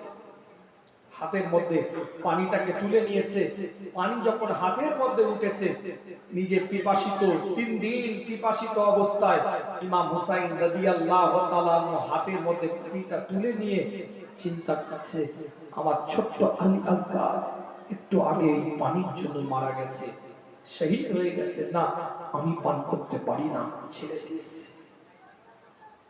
আল্লাহ নবী মুহাম্মদ রাসূলুল্লাহ সাল্লাল্লাহু আলাইহি ওয়াসাল্লামের কলিজার টুকরা হুজুরের নামাজে আল্লাহ নবী আল্লাহ রাসূল যাকে মোহাব্বত করতেন, ভালোবাসতেন, প্যার করতেন, কিতাবটা খুলে দেখেন হুজুর মসজিদে নববীর মধ্যে নামাজের হালাতে সিজদার মধ্যে রত আল্লাহ নবী মুহাম্মদ রাসূলুল্লাহ সাল্লাল্লাহু আলাইহি ওয়াসাল্লাম সিজদা অবস্থায় দীর্ঘ সময় পড়ে আছে। সাহাবায়ে কেরাম হুজুররা চিন্তিত, এত সময় ধরে হুজুর সিজদায় কেন, কিছু বিপদ হয়ে গেল নাকি? দীর্ঘ সময় পরে সিজদা থেকে মাথা তুলে সালাম ফেরাবার পরে সাহাবারা জিজ্ঞাসা করে, ইয়া রাসূলুল্লাহ ইয়া হাবিবাল্লাহ, হুজুর আপনি এত সময় দীর্ঘক্ষণ ধরে সিজদায় কেন? আল্লাহ নবী আল্লাহ রাসূল এলান করে দেয়, আমি যখন সিজদায় ছিলাম ইমাম হুসাইন আমার ঘরের মধ্যে আমার সিজদার অবস্থায় আমার পিঠের মধ্যে উঠে পড়েছে, আমি ইমাম হুসাইনকে খুশি করছিলাম, আর আমি সিজদায় থাকার কারণে আমার আল্লাহ আমার প্রতি খুশি হচ্ছিল। হযরত আবু বকর সিদ্দিক রাদিয়াল্লাহু তাআলা নিজে ইমাম হুসাইন রাদিয়াল্লাহু তাআলা কে উঠে দাঁড়াতেন। হযরত ওমর ইবনে খাত্তাবের সন্তানকে বলেছে, তুমি তো গোলামের বাচ্চা, গোলাম। ওমর ইবনে খাত্তাব রাষ্ট্রনায়ক, রাষ্ট্রপ্রধান, বিচার দিয়েছে ওমর ইবনে খাত্তাবের সন্তান যে হুজুরের নামাজে ইমাম হাসান আমাদেরকে গোলামের বাচ্চা গোলাম বলেছে। সবাই বিচারে এসেছে কি ব্যাপার ইমাম হুসাইনের ব্যাপারে ওমর কি বিচার করে? গোলামের বাচ্চা গোলাম বলার কারণে, রাষ্ট্রনায়ককে গোলাম বলার কারণে, রাষ্ট্রপ্রধানকে গোলাম বলার কারণে গোটা পৃথিবীর অর্ধাংশ পরিচালনা করে হযরত ওমর ইবনে খাত্তাব, তাকে গোলাম বলার কারণে, তার সন্তানকে গোলামের বাচ্চা বলার কারণে কি বিচার করে? কিতাবের রিওয়ায়াতের মধ্যে বলি, পরিষ্কার করে লেখা আছে, একদম স্বল্প সময়ের মধ্যে কথাটা বলি আপনাদের খেদমতে। হযরত ওমর ইবনে খাত্তাব ইমাম হুসাইনের দিকে লক্ষ্য করে বলে, আপনি যে আমাকে গোলামের বাচ্চা গোলাম বলেছেন, এটা আপনাকে লিখিতভাবে আমাকে দিতে হবে। ইমাম হুসাইন রাদিয়াল্লাহু তাআলা লিখিত দিয়েছে, হাতের মধ্যে দিকাটা। ওমর ইবনে খাত্তাব চোখে পানি তোজা করিয়ে যায়। আল্লাহর নবী আল্লাহর রাসূলের কলিজার টুকরাকে বুকের সাথে জড়িয়ে নেয়, কপালে চুমা দিতে দিতে বলতে থাকে, আজ আপনি সার্টিফিকেট দিয়ে দিলেন, এতদিন নবীর দরবারে গোলামতি করার পরেও সার্টিফিকেট আমরা পাই না, কিন্তু আজ সার্টিফিকেট পেয়ে গেলাম নবীর খুনের কাছ থেকে, নবীর রক্তের কাছ থেকে, যে আমি ওমর তার নানার গোলাম ছিলাম, গোলামের বাচ্চা আমার সন্তান।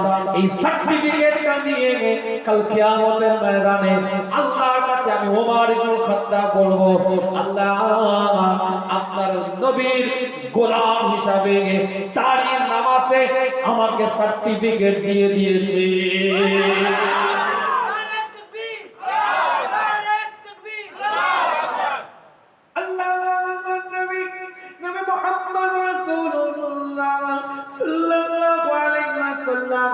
উম্মে সালমাকে একটা কারবালার জমিন থেকে একটু মাটির গুচ্ছ নিয়ে একটা বোতলের মধ্যে দিলেন এবং বললেন, উম্মে সালমা যেদিন দেখবে এই মাটিটা লাল হয়ে গিয়েছে, সেই দিন মনে করবে আমার ইমাম হুসাইন আর দুনিয়াতে নাই। কারণ জিবরাইল আমাকে জানিয়েছে আমার উম্মতের হাতে আমার কলিজার টুকরাকে শহীদ হতে হবে।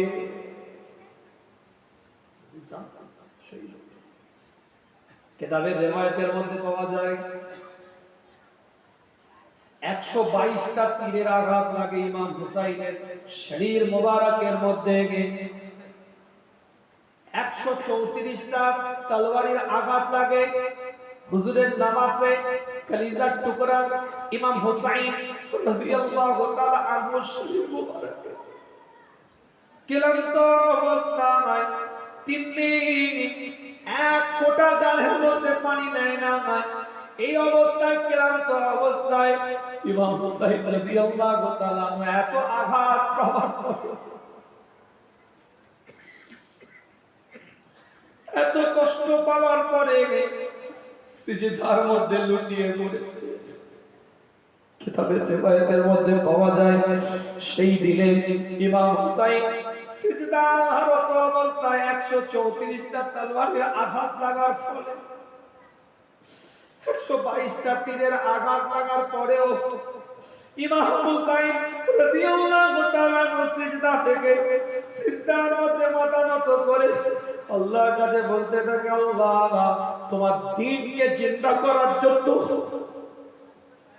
তোমার ইসলামকে জিন্দা করার জন্য, তোমার শরীয়তকে জিন্দা করার জন্য, আমার নানা জানের সুন্নাতকে প্রতিষ্ঠিত করার জন্য, কোরআনের আইনকে প্রতিষ্ঠিত করার জন্য, আল্লাহ তোমার হুসাইন বাতিলের কাছে বায়াত নেয় না, তোমার হুসাইন বাতিলের কাছে মাথা নুইয়ে দেয় নাই। এই 122টা তীরের আঘাত লাগার পরেও, 134টা তলোয়ারের আঘাত লাগার পরেও আমি ইমাম হুসাইন বাতিলের কাছে মাথা নত না করে খোদা তোমার দরবারে মাথা নত করে পড়ে আছি।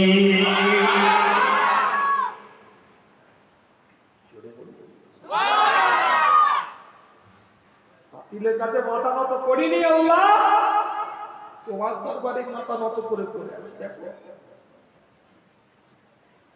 আল্লাহ তুমি রাজি হও আমার প্রতি, আল্লাহ তুমি খুশি হয়ে যাও আমার প্রতি, আল্লাহ তুমি খুশি হও আমার প্রতি, রাজি হয়ে যাও আমার প্রতি। ইমাম হুসাইন রাদিয়াল্লাহু তাআলা এইভাবে সিজদার মধ্যে লুটিয়ে পড়ে আছে। কিতাবের riwayat-এর মধ্যে পাওয়া যায় সরাসরি আঘাত করতে পারেনি, উবাইদুল্লাহ ইবনে জিয়াদের নেতৃত্বে সীমান সরাসরি আঘাত করতে পারে না, সিজদার মধ্যে লুটিয়ে থাকা অবস্থায় তলোয়ারের আঘাতটা লেগেছে পিছন দিক থেকে, মস্তক মোবারকটাকে সরে আনোয়ারটাকে আলাদা করে দেয়। কিতাবটা খুলে দেখেন ইমাম হুসাইন শরীরের মধ্যে সরে আনোয়ারটা যতদিন লেগেছিল মাথা উঁচু করে মস্তক মোবারকটাকে উঁচু করে জীবনটাকে তৈরি করেছে। ইমাম হুসাইন রাদিয়াল্লাহু তাআলা শরীর মোবারক থেকে মস্তক মোবারকটাকে যখন সরে আনোয়ারটাকে যখন আলাদা করে দিল, নিচু করে রাখতে পারে না, একটা প্লেটে করে এইভাবে সেই পরেও উঁচু করে দামাশক পর্যন্ত নিয়ে গিয়েছে। আমার রাসূলের নামাজের সর কিন্তু নিচু হয় না, দামাশক পর্যন্ত ইয়াজিদের দরবার পর্যন্ত উঁচু মাথা নিয়ে মুস্তাফার নামাজে হাজিরা দিয়েছে।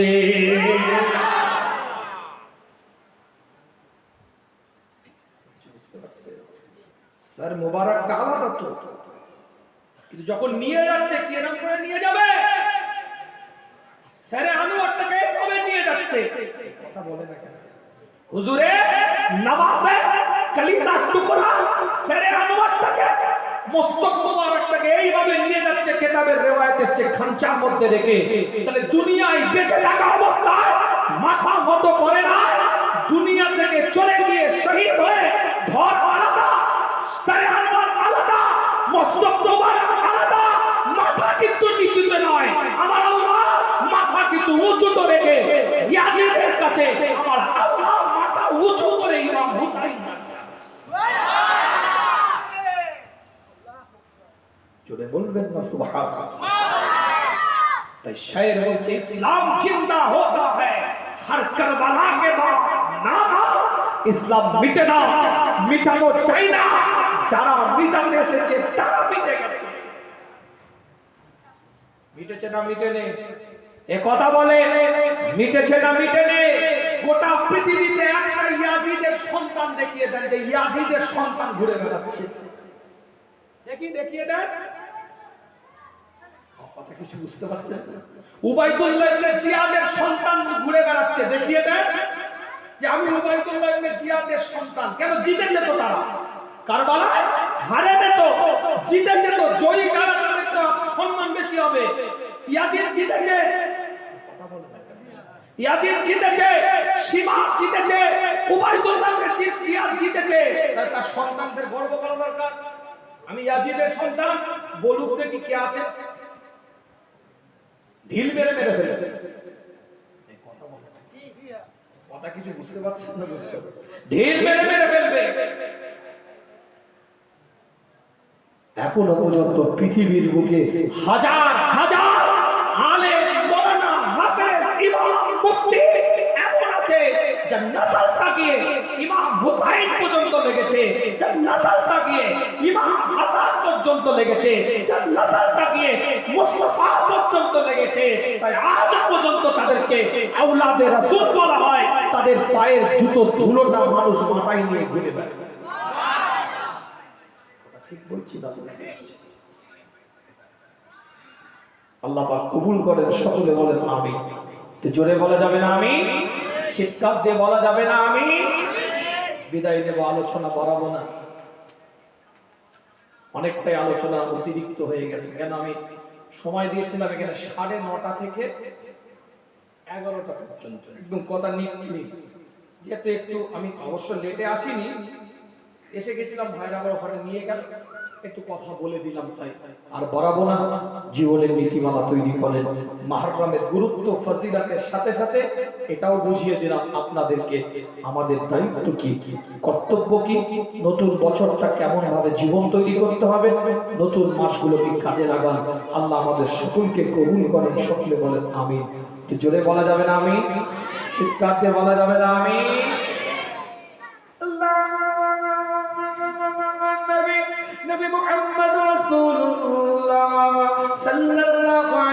সাল্লামের নামাজে হুজুরের কলিজার টুকরা ইমাম হুসাইন রাদিয়াল্লাহু তাআলা আনহু হুজুর যখন শহীদ হয়ে গেলেন, আলোচনা ইতি টানার শেষ কথা আপনাদের খেদমতে বলি। আল বিদায়া ওয়ান নিহায়া করে দেখেন, তারিখে খামিস করে দেখেন, ইমাম তাবরানী riwayat করেছে, ইমাম হাইসামি riwayat করেছে। না পানওয়াটি আলোচনা আপনাদের খেদমতে নয়, একটার পর একটা দলিল আপনাদের খেদমতে আপনাদের পীরের আমরা বলে দিয়ে যায়।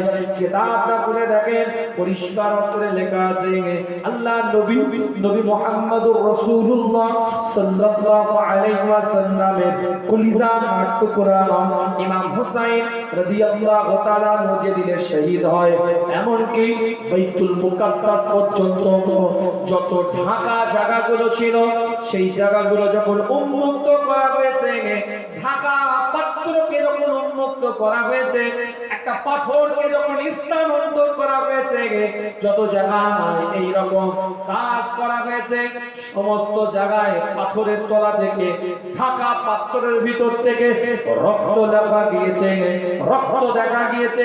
ইমাম হুসাইনের শোক তারাও পালন করেছে। জোরে বলুন সুবহানাল্লাহ। এটা পাথর রাখা আছে, পাথরটা স্থানান্তর করেছে, যেই জায়গায় স্থানান্তর করেছে লাল, ঢাকা খুলেছে লাল।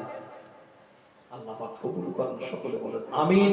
বিদায় নেব, আসেন সকলে রাসূলের সামনে দাঁড়িয়ে একটু সালাতুস সালাম পাঠ করে আপনাদের খেদমত থেকে বিদায়। ইয়া নবী সালাম,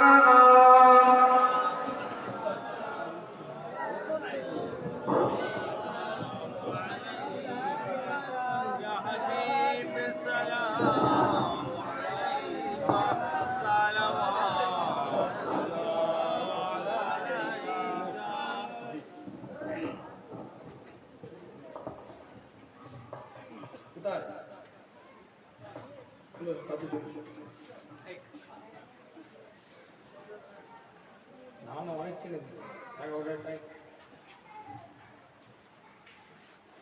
টাইমের খুব আমি একদমই কথাবার্তা শেষ, কারণ এমনি টাইম এলোমেলো হয়েছে।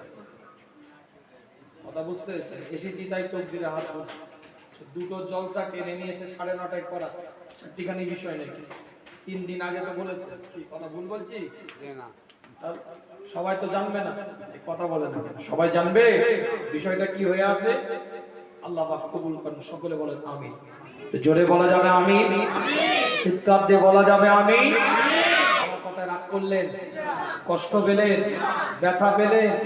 1447 এটা মনে রাখবেন, কি আরবি সাল, এটা মুহররম প্রথম মাস আলোচনা করেছি। সেখান থেকে মুহররমের গুরুত্ব ফজিলত নিয়ে কথা বলতে গিয়ে ইমাম হুসাইন রাদিয়াল্লাহু তাআলা আনহু কথা কিছু বলেছি, কথা ঠিক না? আল্লাহ পাক কবুল করেন। শিখেন, শিক্ষা শুধু শুনলে হবে না। কেন ইমাম হুসাইন গেলেন বাতিলের বিপক্ষে, আর আপনার ঘরে বাতিল থাকবে কেন? কথা ঠিক বলছি। আপনি তাহাজ্জুদ গুজার, আপনার ছেলেটা তো চারিদিকে ন্যাড়া করে ঘুরছে, মাথায় টুপি পরে, যেন মনে হচ্ছে উমরা থেকে এসেছে, টুপি খুলে দিয়েছে, চুলে এখানে লাফাচ্ছে, 3 রকম কালার হলে কি করছিল, হাই হাই। কথা ঠিক বলছি না?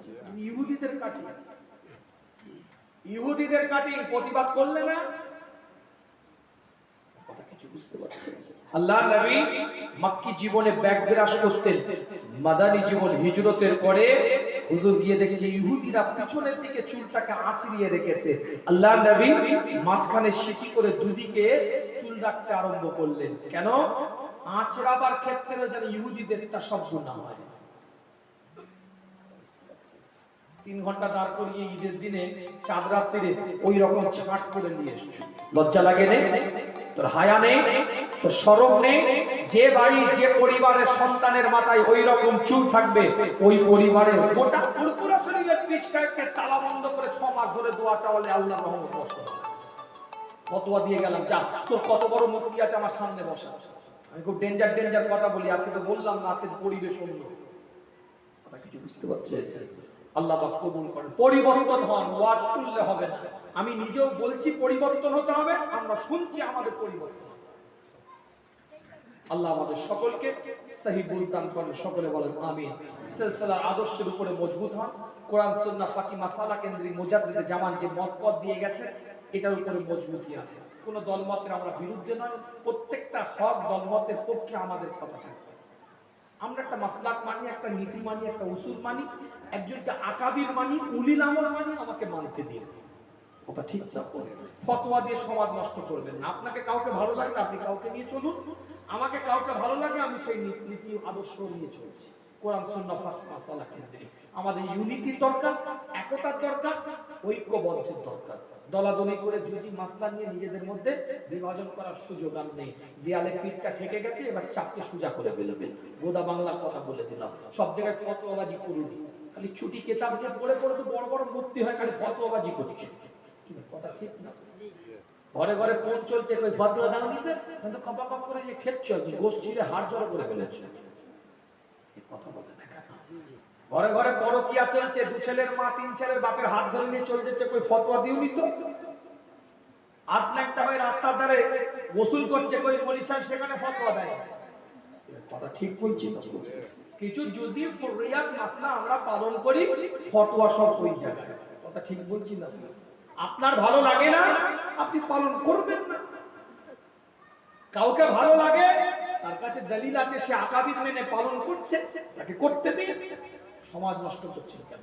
মৌলিক জায়গায় ঐক্যবদ্ধ হন, একতাবদ্ধ হন, দলাদলি বন্ধ করেন। আল্লাহ আমাদের সকলকে কবুল করেন, সকলে বলেন আমিন। আর ফুরফুরা শরীফের দিকে রাজনৈতিক চশমা চোখে দিয়ে তাকাবেন না। যদি কোনো পীর সাহেব, যদি কোনো পীরজাদা, যদি কোনো হুজুর, যদি কোনো আলেম, যদি কোনো বক্তা রাজনীতি করে, এটা তার গণতান্ত্রিক অধিকার, সাংবিধানিক অধিকার, সে তার অধিকার পালন করছে, সে তার অধিকার নিয়ে সে রাজনীতি করছে, এটা তার ব্যক্তিগত বিষয়। কিন্তু ফুরফুরা শরীফকে রাজনৈতিক প্ল্যাটফর্ম মনে করবেন না। কিছু বুঝতে পারছেন? আবারও ক্লিয়ার করেন কথাটা কি বলছেন। কেউ যদি রাজনীতি করে তার বিপক্ষে আমি নই, এটা তার সাংবিধানিক অধিকার, আমি কে তার বিরোধিতা করা। এটা তার গণতান্ত্রিক অধিকার, আমি কে তার বিরোধিতা করা। কিন্তু ফুরফুরা শরীফের মূল আইডিওলজির সাথে, আকাবিরিনদের মন্তব্য বক্তব্যের সাথে রাজনৈতিক কোনো সম্পর্ক নেই। কথা কিছু বুঝতে পারছেন না? কেন বুঝতে পারেন? গান্ধীজির সাথে টিকাটুলি মসজিদে দাও মুজাদ্দেদে জামানে 2 ঘন্টা আলোচনা হয়েছে, 2 ঘন্টা।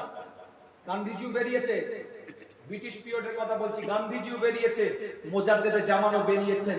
বেরোবার পরে গান্ধীজির দিকে তাকিয়ে মুজাদ্দেদে জামান রহমাতুল্লাহ আলাইকে বলছে, आप अपने रास्ते पे चलिए, हमको हमारे रास्ते में चलने दीजिए। आपका रास्ता अलग है, मेरा रास्ता अलग है। आंदोलन করবে, লড়াই করবে, ব্রিটিশ বিরোধী আন্দোলন লড়াই।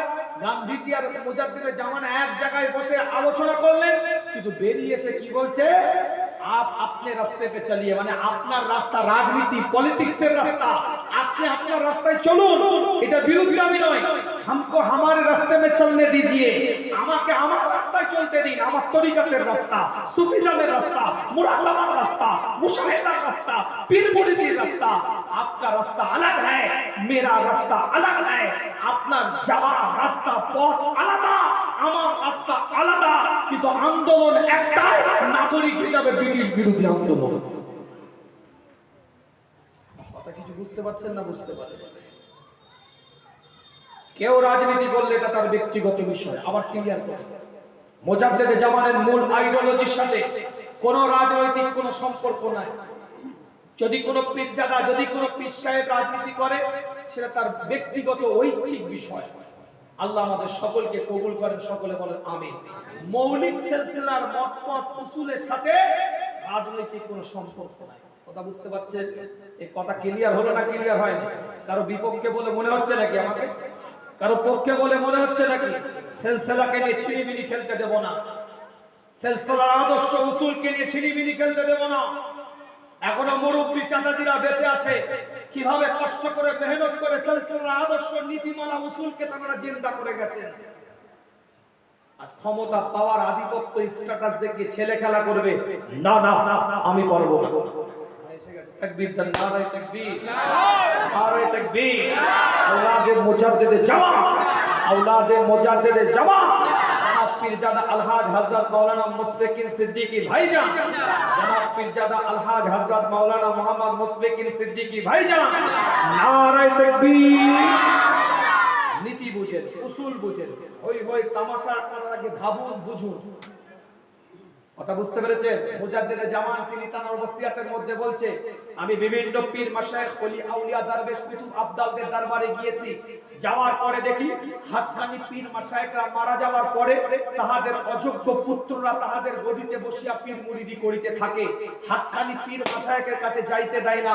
অতএব আমার ভয় হয় আমার পুত্র, আমার পৌত্র, আমার খলিফা তাদের আওলাদদের মধ্যে এরূপ না হইয়া যায়।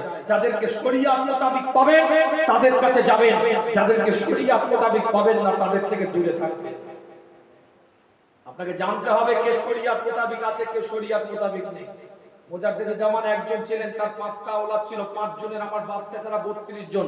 আর এই যে 2 ভাই দেরি আছে, এরকম 88 জন ঘুরে বেড়াচ্ছে।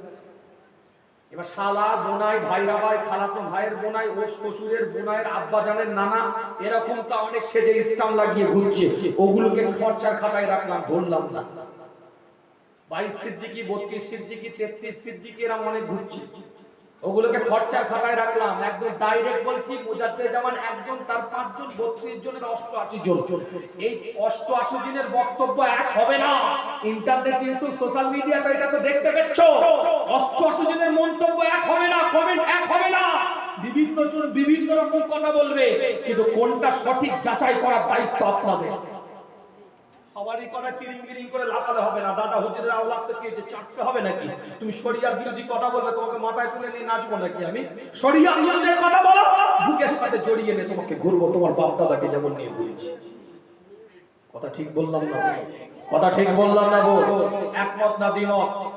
এই 2 ভাই দাঁড়িয়ে আছে, একমত না দ্বিমত? দুটো হাত তুলে দেখা, তাকবীরের ধ্বনি দান থেকে নারায়ে তাকবীর। একটা মানুষের জবান বন্ধ না থেকে আওয়াজ দিয়ে বলে নারায়ে তাকবীর।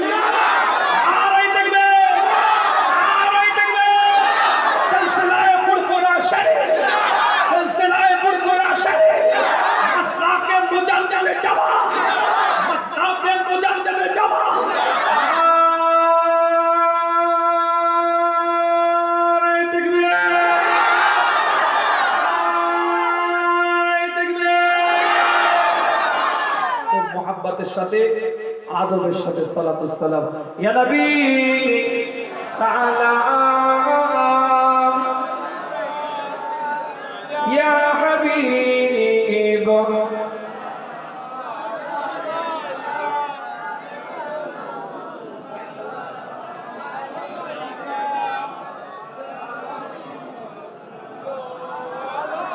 এ सबा गर जा मदीना, तू नबी जी से कहना, आपका एक नाम ले आपसे यूं कह रहा था, या नबी या रसूल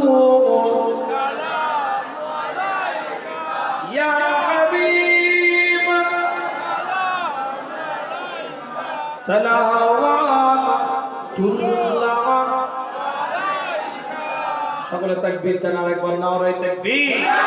আওলাদে মুজাদ্দিদে জামান, আওলাদে মুজাদ্দিদে জামান, জনাব পীরজাদা আলহাজ হযরত মাওলানা মুশফিকুল সিদ্দিকী ভাইজান, নারায়ে তাকবীর। দরুদ শরীফ। আল্লাহ